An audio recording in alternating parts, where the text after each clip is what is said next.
Hay poder en el nombre de Cristo. Buen día, hermanos, bienvenido a nuestro culto. Yo soy Robin, soy pastora en Moreno Centro, Iglesia de Nazareno, y es un gozo para nosotros poder compartir lo que Dios ha puesto en el corazón. Este es un lugar de privilegio, este es un lugar donde tomamos mucha responsabilidad, pero es también un gozo, un honor poder compartir con ustedes en el día de hoy. Y vamos a leer en Juan 5, 1 al 11. Dice así la palabra de Dios. Después de estas cosas había una fiesta de los judíos, y subió Jesús a Jerusalén. Y hay en Jerusalén, cerca de la puerta de las ovejas, un estanque, llamado en hebreo Betseda, el cual tiene 5 pórticos. En estos yacía una multitud de enfermos, ciegos, cojos y paralíticos, que esperaban el movimiento del agua, porque un ángel descendía de tiempo en tiempo al estanque y agitaba el agua. Y el primero que descendía al estanque después del movimiento del agua quedaba sano en cualquier enfermedad que tuviese.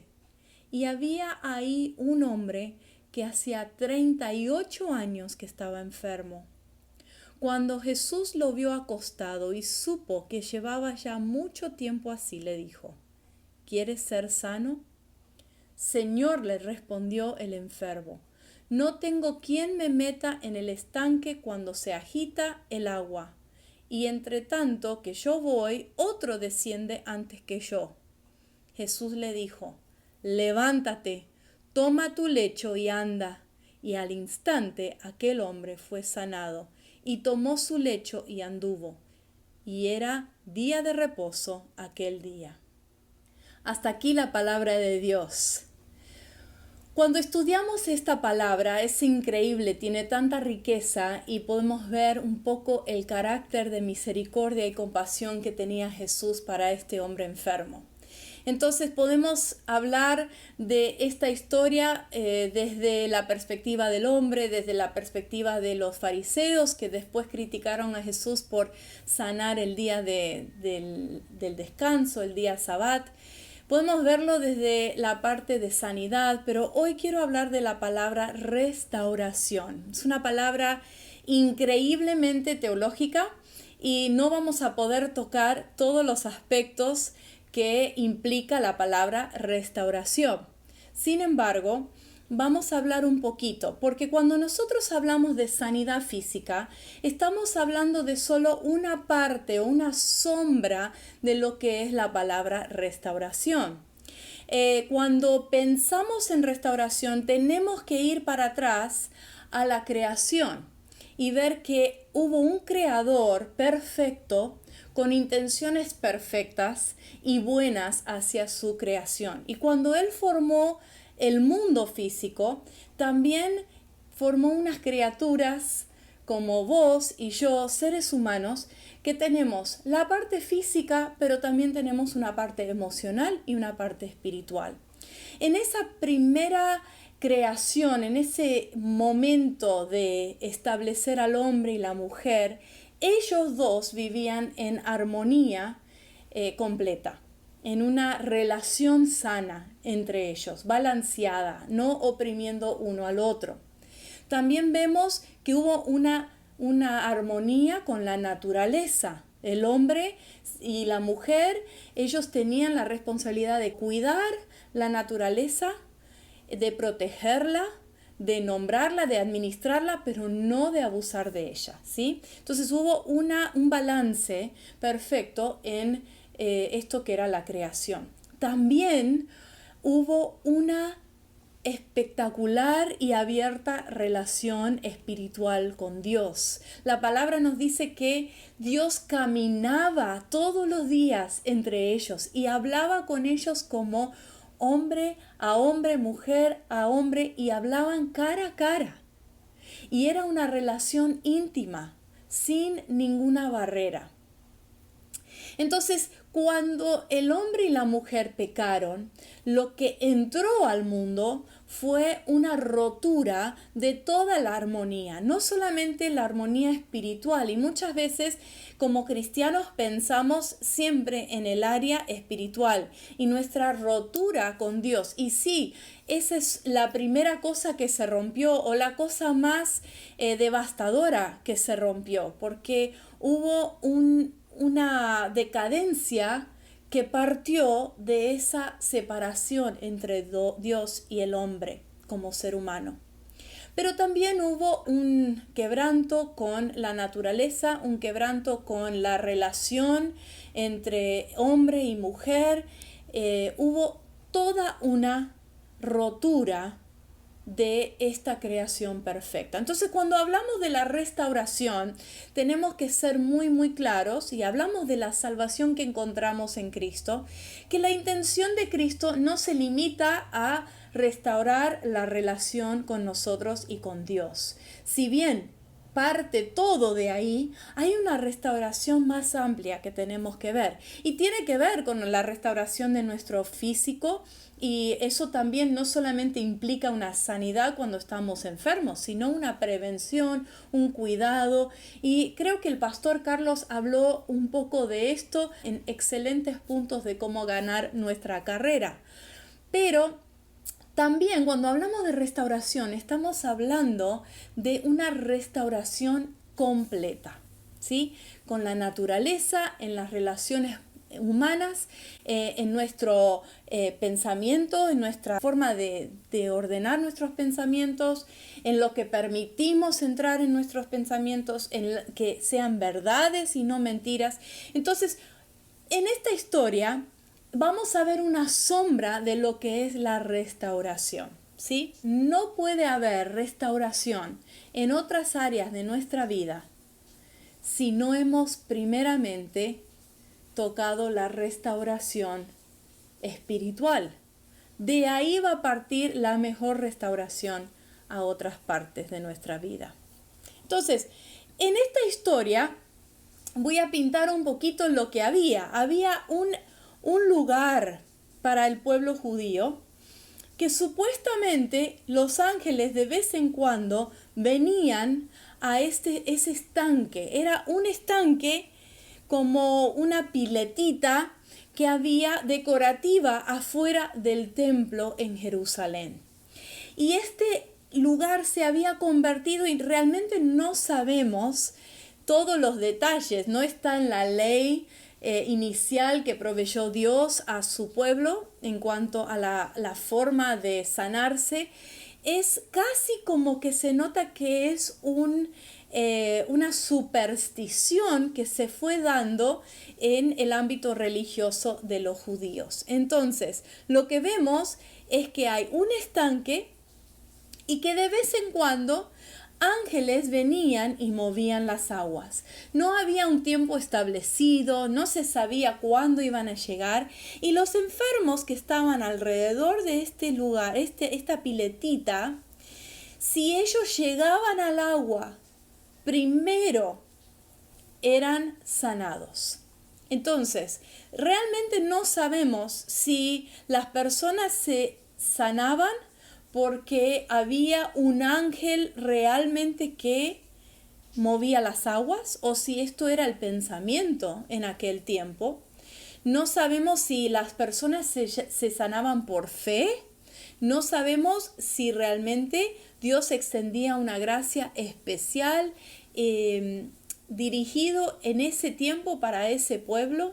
Pero sí sabemos que era una de las únicas maneras que el pueblo judío experimentaba la sanidad y la restauración física. Entonces, era una cierta solución que tenía el pueblo judío en ese tiempo. Y la gente creía que era verdad. Entonces los enfermos rodeaban ese sitio y esperaban y miraban si podían ver, miraban si las aguas se movían y después hacían todo un esfuerzo para llegar al agua, ¿sí? Y la Biblia confirma que era una parte integral de la cultura de la restauración física para el pueblo judío. De vuelta, era una sombra muy escasa o muy pobre, por decirlo así, del poder increíble de Dios. En Hebreo 10 vemos una confirmación de esto de la sombra, ¿sí? Dice, pues ya la ley solo tiene la sombra de los buenos frutos y no la forma misma de las cosas.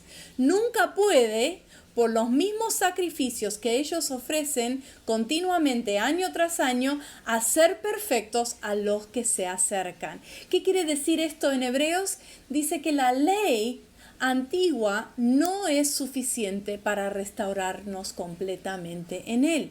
Y esto es lo que estamos viendo en esta historia. Y vamos a hablar un poquito entonces de paradigmas que vemos en esta historia que va rompiendo Jesús. Y Jesús, antes de comenzar a ver los puntos, quiero decirte algo. Jesús es experto en romper paradigmas que hemos edificado en nuestra vida. ¿Qué es un paradigma? Es una forma de hacer las cosas, una forma de pensar, una estructura formada. Y nosotros todos tenemos estructuras y paradigmas y formas de ver las cosas que Dios quiere romper. A veces no es fácil para nosotros cuando Dios quiere romper paradigmas, porque muchas veces nos hemos confiado, tenemos seguridad, pensamos que sabemos cómo funciona el mundo. Por ejemplo, oramos por una persona que está enferma y decimos, si oramos con mucha fe, esa persona se tiene que sanar. Bueno, ese es un paradigma que a veces Dios quiere romper, porque Dios es soberano y Dios es Dios. Entonces ese es un ejemplo de un paradigma. Entonces hay 3 cambios de paradigma que trajo Jesús en esta historia. El primero es que el viejo pacto produce exclusividad. Vemos que cuando las personas deseaban sanarse alrededor de esa piletita, alrededor de ese estanque, tenían que llegar, tenían que hacer una movida muy importante. Y dentro de esta movida se producía como un filtro. Y el que no llegaba no recibía sanidad. Entonces algunos estaban en mejores condiciones y se producía una elección, por decirlo así, de las personas que iban a recibir la sanidad o la restauración, ¿sí? No era abierto a todos, sino a aquel que llegaba, ¿sí? Había que llegar en el momento correcto y perfecto. Tenías que ser hábil, tenías que ser perspicaz, ¿sí? Había que estar atento y había que tener suficientes amigos si uno era parapléjico o no podía llegar solo para que pudiera llegar a el momento de la movida de las aguas. En este momento Cristo llega en escena y en Cristo no hay excepción de personas. En Cristo la salvación es para todos. Nosotros como nazarenos no creemos que hay un grupo que se va a salvar y otro grupo que no está predestinado para la salvación. Creemos que todos son llamados para ser salvos. Y creemos que realmente la salvación es un regalo para todos. ¿Eso significa que todos se van a salvar? No, porque llega un momento de decisión propia. Pero la salvación, el sacrificio de Cristo en la cruz del Calvario para pagar tus pecados, ese regalo es para todos. Ese proceso de restauración está abierto a todos. Entonces en Cristo no hay exclusividad. En Cristo están todos bienvenidos a la restauración espiritual con el Padre, ¿sí? No importa tu trasfondo, no importa lo que hayas hecho, no importa si a veces sos más lento que llegar que otros. Nosotros hemos visto en familias, por ejemplo, que todos van a la iglesia, pero hay algunos niños que aceptan a Cristo de chiquitos y otros que son resistentes y tienen que golpearse con muchas lecciones en la vida. Y hay muchos errores y muchas consecuencias. Pero no importa si vos llegas a Cristo en tu niñez, cuando sos joven o cuando ya en la vida te ha golpeado y te diste cuenta que Cristo es la única esperanza. No importa. Cristo abre los brazos y ofrece salvación y restauración espiritual para todos. ¿Sí?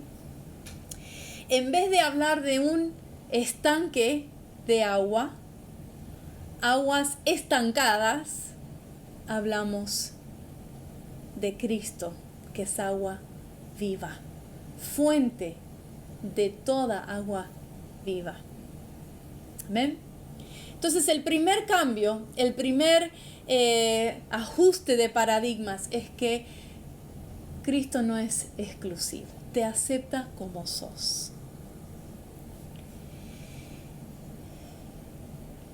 El segundo paradigma que Cristo viene a romper es que vemos que en ese estanque la restauración dependía 100% del accionar del enfermo, ¿sí? Tenía que ser suficiente.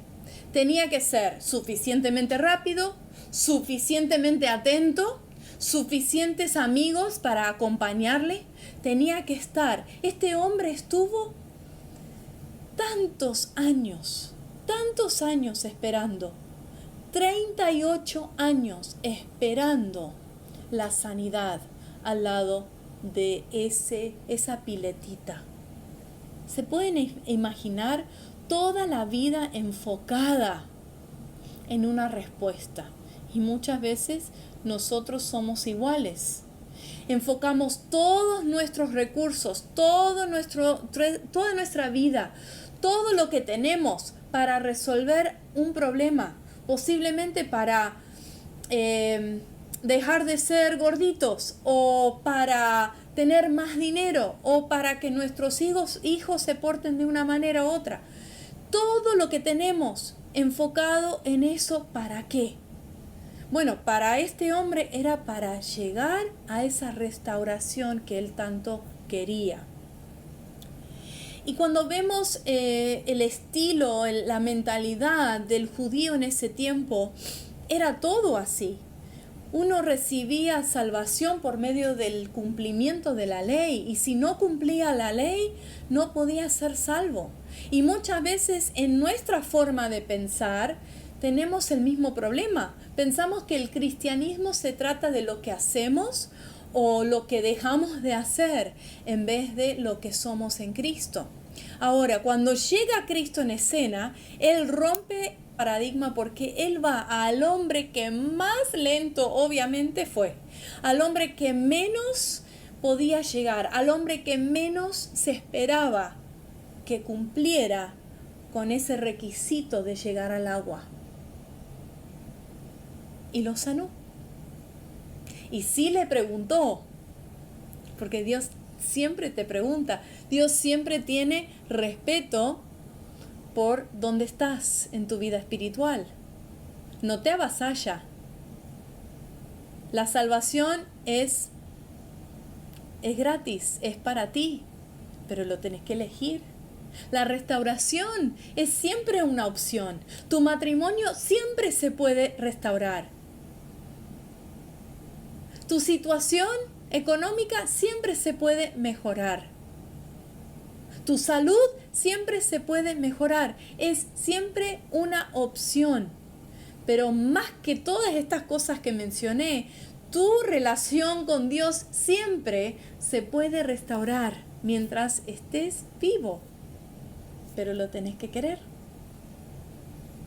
Y viene Cristo y dice que en vez de actuar, en vez de hacer, tiene que tener fe.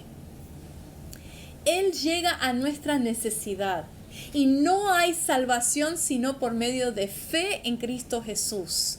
Su gracia no es merecida, ¿sí? Entonces, en vez de cumplir con la ley, ahora había gracia. Hay gracia para los que ponen su fe en Jesucristo. Hoy, cumplimos la ley. Hoy tratamos de obedecer y agradarlo a Dios, pero no lo hacemos para ganar nuestra salvación, sino que lo hacemos porque amamos a Dios y queremos agradar su corazón. Queremos estar en buena comunión con Él. No queremos volver a romper esta hermosa restauración que Él ha provisto en nuestra vida. En tercer lugar vemos el paradigma del mensajero, de quien ofrece esta restauración.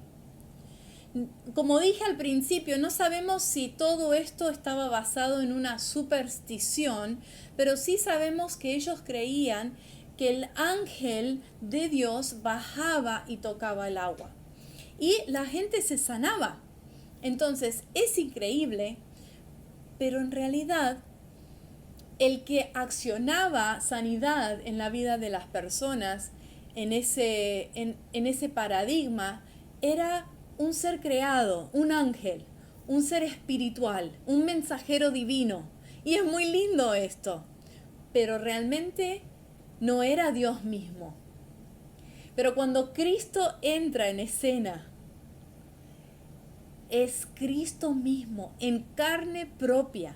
Hebreos 12:2 dice, puestos los ojos en Jesús, el autor y consumador de la fe, el cual por el gozo puesto delante de él sufrió la cruz, menospreciando el oprobio, y se sentó a la diestra del trono de Dios. Increíble, porque acá vemos que Jesús interviene directamente en nuestras vidas. ¿Esto por qué es importante? Es sumamente importante. Es un cambio total. En vez de tener un mensajero, un intermediario, alguien que obra en nuestra vida espiritual por Dios, Dios mismo, el Hijo,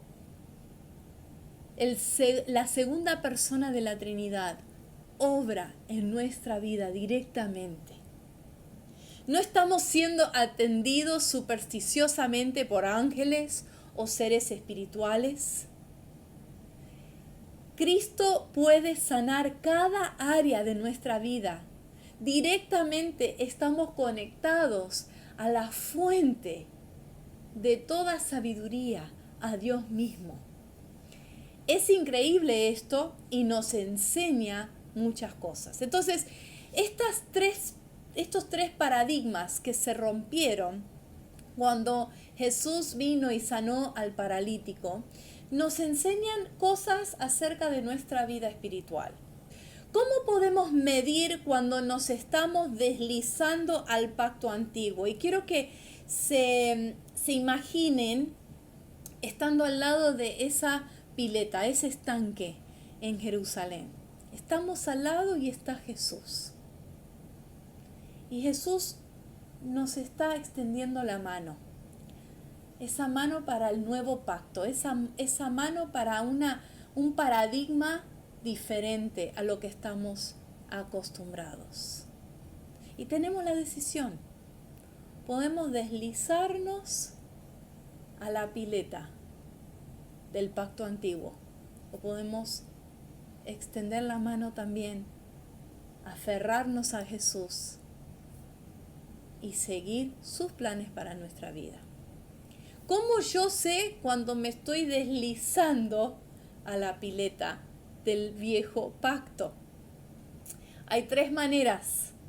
Primero, nosotros nos damos cuenta cuando estamos fuera de eje, cuando nos estamos deslizando, cuando empezamos a ser selectivos o exclusivos con las personas alrededor nuestro.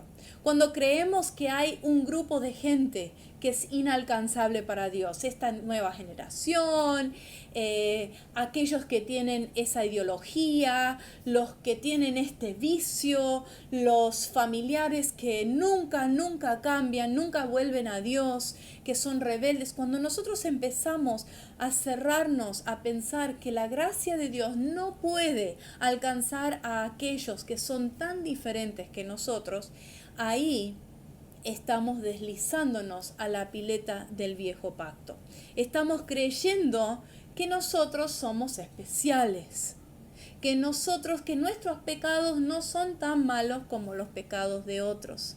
Y empezamos a ser selectivos. Por ejemplo, empezamos a decir, bueno, ellos cantan de esta manera y hacen sus cultos de esta manera, y la verdad es que no sé si ese hermano es parte del viejo paradigma. No caigamos en eso, ¿sí? La segunda forma que nos podemos dar cuenta que estamos deslizándonos un poco del enfoque que quiere tener Jesús para nuestras vidas y para nuestro mundo es cuando estamos enfocándonos en lo que hacemos para Dios.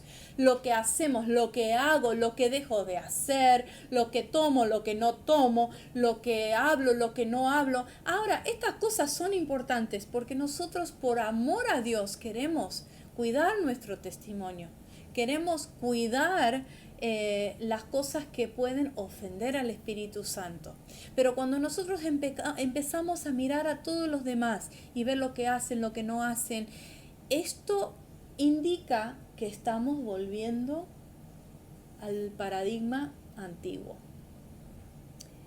Realmente tenemos que recordar de qué pozo oscuro nos sacó el Señor, ¿sí? Cuando nos escandalizamos por los pecados de otros, nos estamos olvidando de la gracia que nos salvó.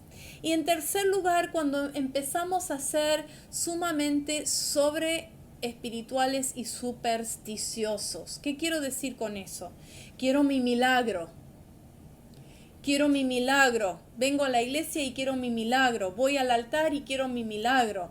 Tengo que ver esto porque el Señor me va a dar un milagro hoy. Quiero un ángel, que el Señor me hable por medio de un ángel. ¿Estas cosas son malas? No.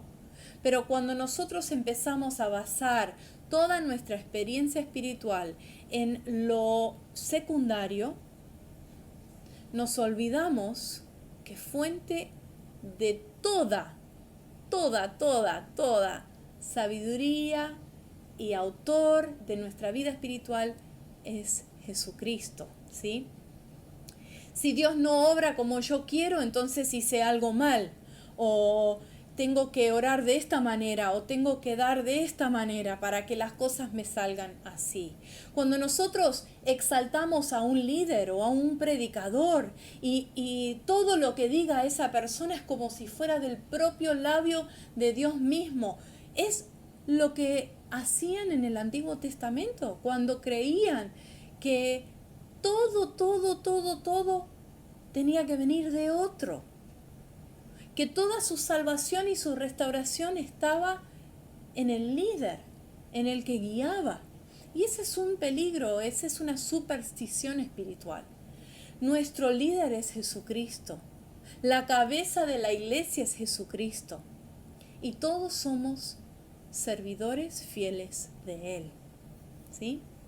No hay, dice la palabra de Dios, en primera de Timoteo 2:5, hay un solo Dios y un solo mediador entre Dios y los hombres, Jesucristo, hombre. Increíble, no podemos ir a otro para que nos resuelva nuestra situación de distanciamiento con Dios. Otras personas nos pueden acompañar, nos pueden dar buenos consejos, nos pueden ayudar, pero la restauración que necesitamos entre Dios y el hombre solo se encuentra por medio de Jesucristo. Él es el único que te puede perdonar, el único que te puede restaurar. Y hoy, hermanos, si vos tenés a Cristo como tu Salvador y tu Señor, yo te animo. Seguí trabajando en la restauración completa. No te quedes solamente con la restauración espiritual. Dios quiere que cuides a la naturaleza, que seas amable con los animales, que tengas una relación fuerte con tu cónyuge, que tengas una linda relación con tus hijos, con tus padres, con toda tu familia. Él quiere que vos seas sano mentalmente, que protejas tus pensamientos, lo que entra y también lo que sale. Él quiere que vayas de una persona quebrantada por el pecado, por el mundo, por lo que hay alrededor nuestro, a ser una persona totalmente sana. Él quiere que cuides de tu salud. Él quiere que hagas lo que los doctores te digan que tenés que hacer. Él quiere que comas mejor. Hay que trabajar en nuestra sanidad. Y Dios está restaurándonos. Está enseñándonos. Y las respuestas están en Él. Así que en el día de hoy vamos a tomar un momentito para orar y para pedirle al Señor que Él continúe restaurando todas las áreas de nuestra vida donde necesitamos de su gracia y su perdón. Oremos. Señor, gracias por tu restauración que encontramos en Cristo Jesús. Gracias porque tú no haces acepción de personas. Tú nos amas tal como somos. Tú me amas a mí con mis defectos, con mis virtudes y me impulsas a ser una mejor persona. Señor, ayúdame a ser instrumento de restauración a los demás que se encuentran lejos de Dios, que se encuentran quebrantados mentalmente o emocionalmente, que tienen rotura en sus relaciones interpersonales. Señor, restaura a tu pueblo.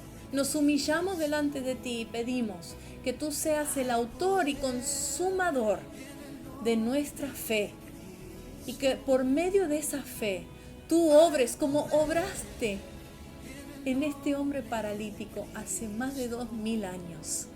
Increíblemente, no permitiste que otros te digan cuándo y cómo. Tú llegaste a la necesidad y lo sanaste. Te pido, Señor, que tú nos sanes dolencias físicas, sanes enfermedades mentales, emocionales, sanes relaciones, Señor. Haz tu obra. En el nombre de Jesús. Amén y amén. Gracias. Nos vemos en la próxima. Un ejército